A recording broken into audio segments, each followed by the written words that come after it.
This week on Soundbites, festival season is here. I'm Chris Herrington, and I'm joined by Digital Director Holly Whitfield. This week, we're going to talk about the old and new in downtown weekday dining, and we're going to get some spring festival advice from Holly. But first, you can find all of our food stories and this show in podcast form at dailymemphian.com, where you can also sign up for our This Week in Food email. You can also catch Soundbites, perhaps you're doing so right now, Thursdays at 11 a.m. left of the dial at 91.7 WYXR, your crosstown radio. It happens to be Pledge Week at WYXR. If you'd like to donate and support your community radio station, you can do so at wyxr.org. You can also subscribe to this podcast wherever you get your audio. And if you're a Facebook user, we encourage you to join our Table Talk group there as well. What's up, Holly? Hi, Chris. So we've been doing food shout-outs at the top of the pods when we have something to say. And I've been sort of subsistence eating mode of late as I pack up my house. I'm going to pack up my kitchen this weekend, and then it's really going to be fast food for about 3 days for me and the boy. But I did get out to something in the past week since we last spoke. I did want to shout out, and it's a little bit familiar territory because we talked about it a couple weeks ago when I wrote a story about it. But I wrote a story ahead of opening. I had not had a chance to eat there yet. So I got out to Kinfolk, the new breakfast lunch spot on Harbortown Square that opened a few weeks ago. Got out there this past week. It's been really busy from what I gather. I think they may only be taking reservations on the weekends, as according to their social media. Correct. Sorry if that is incorrect, but I believe that's what they've been saying. But I got out there at about 10:30. Must have been 10:30 because I just got done on radio talking to Jeff Calkins, our colleague, which I do at 10 every day. So I got out there at 10:30 on a Wednesday, and it was still pretty packed, but I got a seat at the bar. I sidled up. I ordered the MVP breakfast because I wanted to try as many things as possible. And then the owner, the chef, Cole Jeans, just sent some oatmeal out to the table because he wanted me to try it.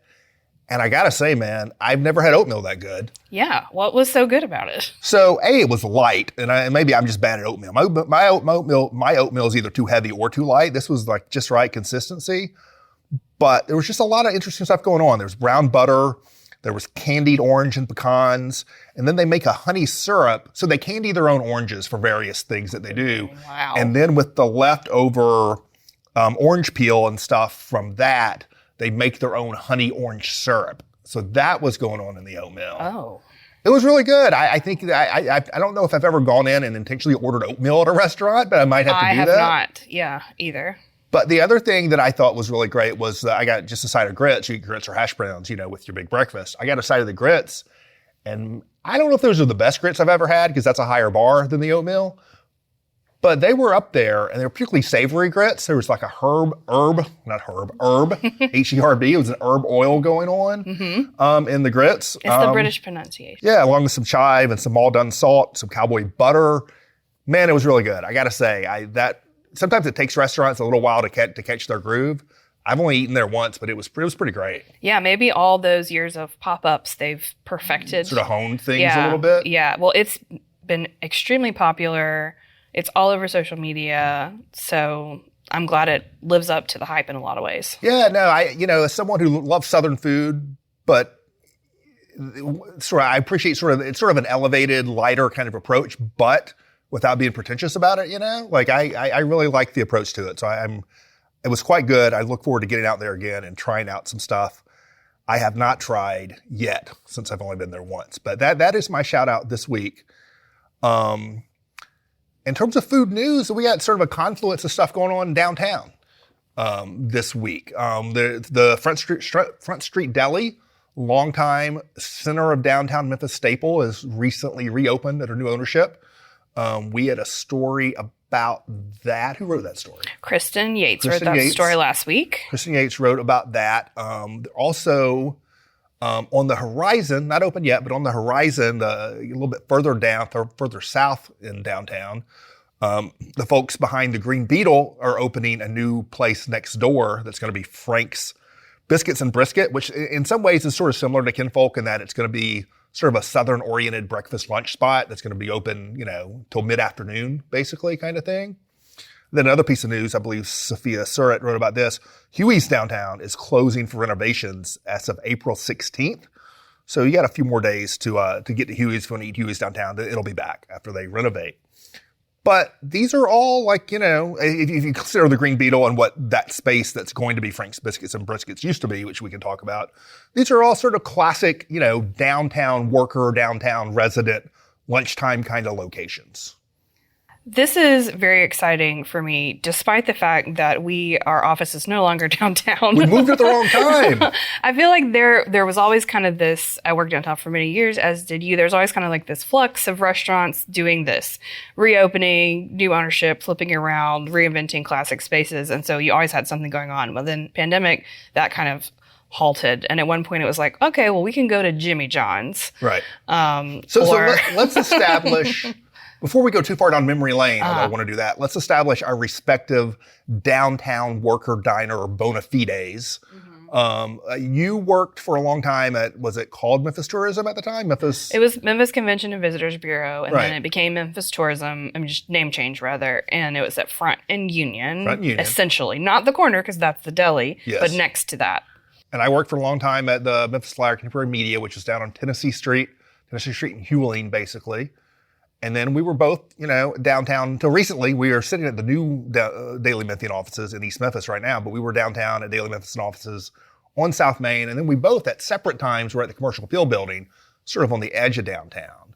So tell me about some of your downtown dining favorites, particularly like middle of the week, work, lunch, breakfast kind of spots over the years. Well, I've talked a million times about By the Brewery, which was my favorite spot when we were at the Daily Memphian.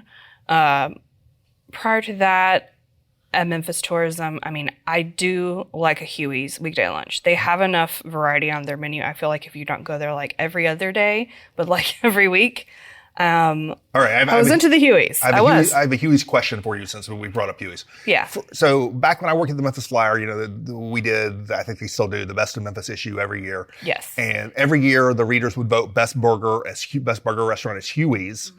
And my joke was always, we should change the category to what's the best Huey's burger, which is a more interesting question because we already know the answer to the best burger restaurant question from the readers poll. So what is your answer to what is the best Huey's burger? I like the West Coast burger that has the pepper jack cheese and the guacamole, and it's like a wheat bun, which I know sounds like it's healthy, bad, but you can make it a turkey burger and you're really like throw the sprouts on there while you're at it. Yeah, but I'm not doing that. Yeah. I know the wheat bun is not like doesn't sound like a selling point, but it really works. I like that one. That's a good answer. I like that one. I'm a smoky melt guy myself. Mm-hmm. I like the smoked cheddar. I like, on the I believe it's wheat toast, but on the toast there, I add some bacon to that to make it, double the smoke, all the smoke. It has like crispy onions too, right? Yeah. I say all the smoke. So I'm a Huey's, I'm a smoky melt guy at Huey's. But I interrupted you because I just want to talk about Huey's burgers. Oh, that's totally fine. I really like Huey's. It's kind of like I said, there were so many places that were always turning over downtown that it would just kind of depend. We would have like our spots that we would go to all the time, including when I was at Memphis Tourism. Bedrock was a place that a lot of people like to go for lunch, which is in the space that's going to be now Frank's Biscuits and Briskets. But before it was Bedrock, maybe... I don't know if there was some place in between, but it was Frank's Deli that we've talked about before. All right, now we're going to church. Yes. We've talked about Frank's Deli before. It was the best thing ever. It was like a smoked chicken situation, avocado. It was like a convenience store, sandwich shop, but they would deliver to the Commercial Appeal building. Okay. So we would eat that all the time. It was a little like, I say this with love. It was sort of a dingy little convenience store situation. Yeah, it wasn't cute inside. No. You wouldn't put it on Instagram. That's right. And then you walk to the back and there's a counter at the front where you check out, and then you walk to the counter at the back and they had sandwiches, and allegedly, and I believe it because you could taste it, they were smoking their own meat somewhere in that building. They were. Downstairs. I don't know, but they were smoking up something, and it was not, this was not the turkey you get from like the grocery store deli, that's for sure. And that smoked turkey sandwich, smoked turkey club, I think that was my favorite sandwich in Memphis for a while. Yeah, it was so good. And they would deliver. I feel like they would know my voice when I called. I'd be like, hey. And they're like, smoked chicken, whatever. And I'm like, yes. Bring it to the newspaper. So that really, that really brought us together from opposite ends of downtown, because that Frank's Deli was a subject of cultish devotion. For not just myself, but other people who worked at the Memphis Flyer back in the day. Chris Davis, my old coworker, also a big Frank's Deli devotee. So that was really drawing people from both ends of downtown, it sounds like. Hopefully the new, and there is a linkage in the Frank name. Both names are a reference to a former owner, Frank Liberto, of the building. Hopefully Frank's Biscuits and Briskets will bring some of that love back to that location. I'm optimistic, especially because in this article, also written by Christian Yates, that we have about Frank's Biscuits and Briskets, which is hard for me to say. Really? Little Peter Piper picked a pack of pickled peppers situation. Oh, well done. Thanks. The chef there said that they're going to focus on the grab and go as well. Something it says, I'm going to read it. I want to hit the working man who's downtown to grab something he could eat in his hand, get on the road, who may not have 15 or 20 minutes to sit down and eat. And that is real. That is such a real downtown working situation. Yeah. And I feel like people are trying to push against that. Like they want you to come and sit down for an hour and spend $35 on your lunch. And that is great sometimes, but sometimes you really need what he has described. So I'm optimistic. So I'm a fan of this concept. I'm a fan. So Front Street Deli. Yes. Was it closed mostly during the period when you were right there at that intersection? Because it was closed for a long time. Well, I was there for almost 10 years. It was probably closed for like 2 or 3 years at one point, open for 2 or 3 years, closed again, open again. It was off and on. And the quality was, I'll just say it, off and on as well. I feel like the real devotion that people have to the old, I'm not talking about the new Front Street Deli that just reopened under new management, neither of which we've been to, but certainly looks very promising. The devotion to the old historic Front Street Deli, and there is a lot of devotion to that, I think is like a generation behind us a little bit, or ahead of us, or whatever, older than us. Mm-hmm. I think that is something that's more the Memphis of the 80s and 90s that people really associate with that part of downtown. I think about when all the John Grisham movies were being filmed, when The Firm was being filmed right on that intersection, which would have been, 1991, 1992. Yeah. Like Front Street Deli was like something I think people associate with that downtown of that era in particular, right there by the Cotton Exchange and all of that. And so I think, this is a bid to bring a classic Memphis place back to new prominence. And that intersection is, is sort of on the come up as the Brooks Museum is going to go in there. Exactly. Right there. So I think that's interesting that's sort of an old, venerable Memphis brand that they're trying to bring back. Neither of us have tried it yet, but I look forward to getting down there at some point. Me too. They saved my life many times during one of their periods of being open with grab and go breakfast. Well, we were talking about the grab and go stuff downtown. And it wasn't quite grab and go. You had to order, but the similar kind of. I miss the backlot sandwich shop, the short-lived backlot sandwich shop, which was right there on, I think Linden/MLK. Yes. Yes. Just west of Front Street, so right, sort of tucked back there. I really liked that place, and it was not open for very long. But that idea of some quick to go sandwich spots dotted around downtown, I think it's something that's definitely needed. That fits the vibe of your downtown worker lunch situation, I think. I agree. Hooray! We'll have to make a pilgrimage downtown. So we used to go when I worked back in the day. We ate the arcade a lot. I had many a chicken fried steak at the arcade lunch special. I feel like the arcade and Frank's Deli were the two main places. I got to be forgetting something. But I think those are the two main places I would actually walk to eat back when I worked at the Flyer. 15 years ago, 10 years ago. There probably wasn't that many more options. No, it was not as much as now. There was a place for a while, and it was less of a lunch spot. But we would like to go sometimes. It was a little too fancy maybe for lunch most of the time. But Cafe Zanzibar, do you remember that place? I don't remember that place. It was in the little corner. I think it's maybe an art gallery now, but it's a little corner that later became the 99-cent Soul Food Express kind of thing. Yeah. Yeah. No, I missed the Zanzibar. You mean you weren't going to the Spaghetti Warehouse for lunch every day? No, we really weren't. I went to there a lot during high school. That was like a fancy restaurant for me in high school.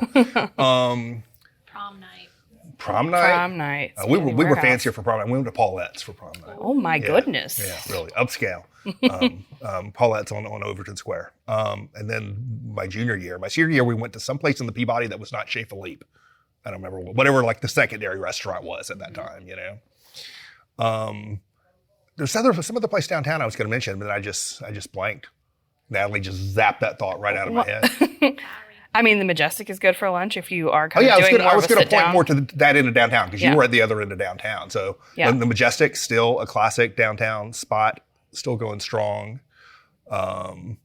Was Bar Dog open at lunch? Are they open at lunch? Yes, Okay. Bar Dog is the other one that Right. we got food from or went and got a lot at Memphis Tourism. We went Okay. to Bar Dog. It was good, and they would deliver. They'd walk it up the street for us if we were unable to leave our desk for whatever reason. All they right. would bring It just to came us. back to me. Now I Yes. remember the other spot, and this ties into our stories we were talking about. The other spot we used to go to a lot, especially for takeout, definitely almost entirely for takeout back in the day, was actually the Green Beetle. Yeah, It was a lot different then. Back when I worked at the Flyer, the Green Beetle was basically like a soul food counter. At that time, you would just, get your clamshell, like smothered pork chops and whatever, and walk it back to the office. It was sometime after that, probably via an ownership change that we write about this week, that it switched back into the kind of tavern, burger, beer, bar kind of situation that Right. it probably was once upon a time and now is again. But in the Frank's Biscuit and Briskets we're talking about, which is right next door to Green Beetle, same ownership, and that's sort of the commonality there. But that's another classic spot. That is definitely right up there with Front Street Deli in terms of the classic old school, downtown lunch kind of spots. The Little Tea Shop was a place that a lot of Little people Tea love Shop. downtown. Yeah. I did not go there as often. I was not quite. I think I was too young for the scene there, but back at that point. At Front Street Deli, or maybe I was not enough of a mover or a shaker for the lunch there. I would. Yeah, Little Tea Shop is great. I understand why it's the owner is kind of retired essentially, Yeah. but it was a great spot. So yeah, I enjoyed that trip down lunch memory lane. So it is spring. So a little news on the downtown lunch front. We'd love to hear about some more places, especially if you live or work downtown, that you like to hit up. As far as, in terms of quick work lunches, you're listening to Soundbites here with us. It is, if you're listening on WYXR, or even if you're not, you can still donate to WYXR. It is Pledge Week for WYXR, which hosts this show every week. And we are also a part of the WYXR podcast network on their site, as well as the Daily Memphian podcast network. We're double networked. It is Pledge Week at WYXR, your crosstown radio, community supported.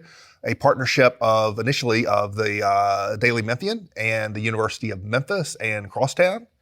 And it is Pledge Week. If you'd like to donate or become a member or just get involved with WYXR, you can do so by going to wyxr.org. I believe there's a handy dandy button that says donate. You can click when you get to the site, which will make it all the easier. Holly, it is April. It's it is April. spring. We got the April showers lately, headed to the May flowers. Hopefully it'll warm up. It'll get sunnier and breezier the rest of this month. A lot of festivals coming up. You are more learned in the way of the festivals than I am, so I'm going to try to learn from you. I need some help on the festival front. Yes, I can help. So crawfish, man, it's crawfish time. We got It is. two. Are they rival crawfish festivals? Are they rumbling in the streets like the barbecue contest, or no?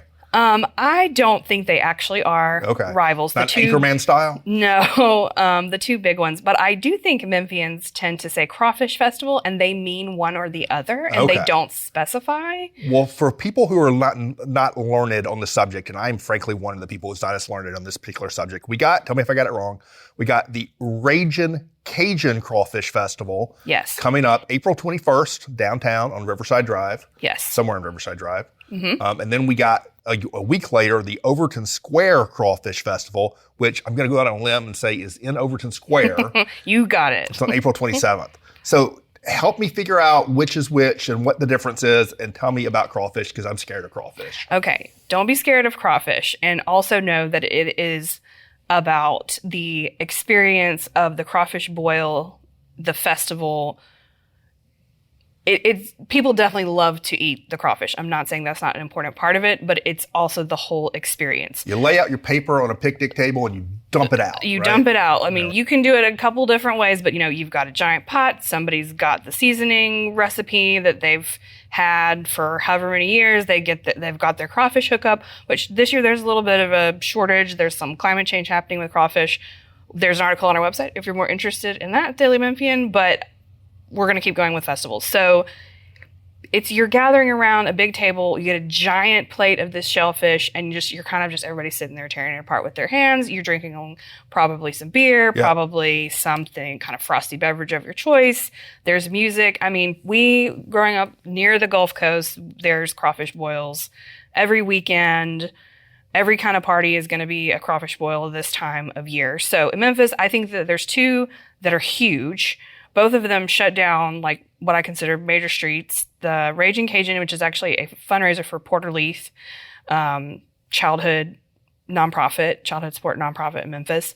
They shut down Riverside Drive. There's going to be thousands of pounds of crawfish, hundreds of people. You can't miss it. You're like somewhere on Riverside Drive. I'm like, you will not miss it. In Overton Square, they shut down Madison Avenue over there. I don't know exactly where the intersections are, but when the parking lot used to be there instead of the parking garage, they would tow all of the cars left in that parking lot the night before the Crawfish Festival to use that space. And I definitely left my car there overnight. Definitely had it towed.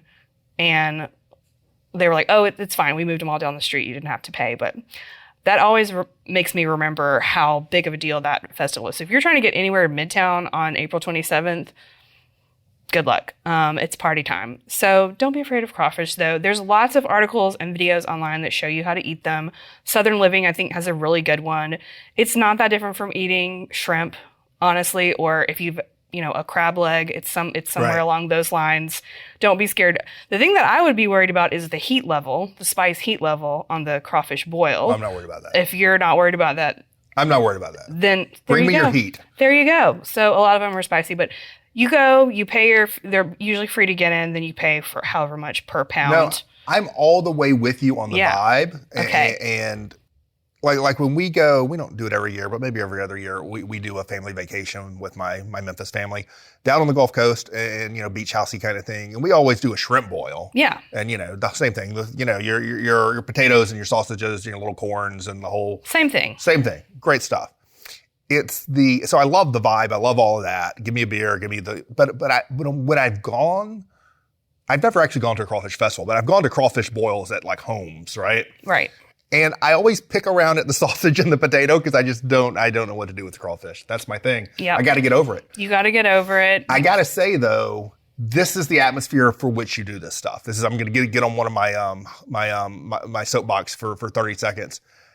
This kind of food is meant to be eaten outside in communal settings in warm weather. Yes. Don't bring me bags of wet seafood at a table inside a restaurant. I don't want it. I don't want to be picking through wet seafood at a booth inside, especially if it's like February. I don't understand. I feel similarly, but before we get hate mail, which we probably will, bring it. I'm willing to try it again. I'm willing to go to one of these seafood boil places, whichever one is the least questionable, and try it again. If anybody wants to take me, but I went once with our friend Jennifer Biggs and never again. Again. It doesn't sound I got to be at like a picnic table outside to be digging through the wet food. Yeah. Well, delicious. Well, speaking of wet food, not only is it crawfish festival season, it is, of course, hot wing. It's always hot wing season in Memphis. That is a year round. It's not seasonal. That's a constant. But and who am I to say they're not? I don't know. The World Championship Hot Wing Contest is at, I don't know if they're a rival World Championship Hot Wing Contest, but I say if you're not in Memphis, you don't have the World Championship Hot Wing Contest. That is going on in Memphis at the River Garden downtown, April 20th. So you can really double up your hot wing and your crawfish side by side. What do you know about the World Championship Hot Wing Contest? Well, they really do have teams from across the country, and it's several international teams similar to World Championship Barbecue, although not affiliated.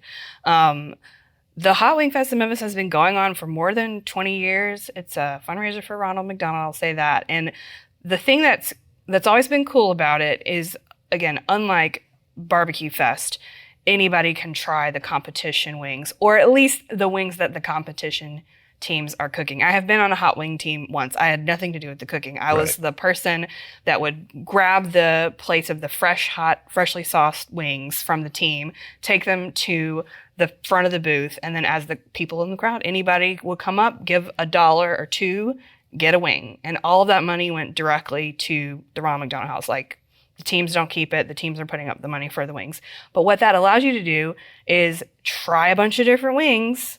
Maybe you're going to be trying the winning wing, and anybody can do it. It's like a golden ticket. It's you don't like, have to join a Charlie team. and the Chocolate Factory. Pretty much. And this year I noticed, you do have to pay to get in. One thing I noticed that they're doing, they've always done it that way where you just pay a couple bucks to get a wing. But okay, when you say get a wing, are you talking about getting a wing, or are you talking about getting half a wing? I bet it's up to the booth. It's probably up to the booth, and it's probably half a wing. Okay. It probably is half a wing because it's just, they would go so fast. In my experience, I would take out a platter of like 20 and they would be gone in moments because tons of people go to this. There's live entertainment, music at all these festivals, beer, other food vendors. But yeah, so I think this year they are including 3 wing bucks or whatever you want to call it. So you can get a couple included with your ticket. I think of it as a way to like get you started, understand the process. If you're paying $1 a wing, A, reasonable price. B, that can add up fast the way people eat wings. Yeah, it can. And it can, but it's a fundraiser. So don't forget it. But there's some really good. Especially if you're getting half a wing. That's how New Wing Order Restaurant started, as a competition wing team at this very festival that we're talking about right now. So I apologize if I'm asking questions you don't know the answer to, even though this happens to me every single day on local radio. I get asked questions that I may or may not know the answer to. Are there parameters for how, because different ways to cook a wing. And so when you go to these festivals, it's a contest. It's not a festival, it's a contest. Mm-hmm. Are there people frying and then people smoking and then people grilling and people doing combinations and like, any idea? Yes. They're doing all of that. If you want to know, there's a team information page on the World Championship Hot Wing Contest website that has a lot of information, too much for me to relay to you now. But the big thing about it is that nothing can be like pre-cooked or pre-sauced or like pre-brined or pre-marinated or anything. All that has to be done that morning. They do come around and inspect it. But yeah, you can cook it however you want. They have some other specifications exactly on what constitutes a wing. But there was all manner of preparation happening at the festival. So I think it's a really good way to try not only Memphis wings from home cooks and people who do work at restaurants, but also, like I said, there's some people from other places. Maybe they have some good wings. It's up to you to decide. They have like a people's choice is the other thing that is allowed to happen because attendees can try competition food. So there's that side of it as well. All right. Hopefully no one from Buffalo's coming down and winning because we know the wing imposters out there. We know the real wings. Bring it on. Bring it on. Yeah. Any other festivals you want to highlight quick before we get out of here?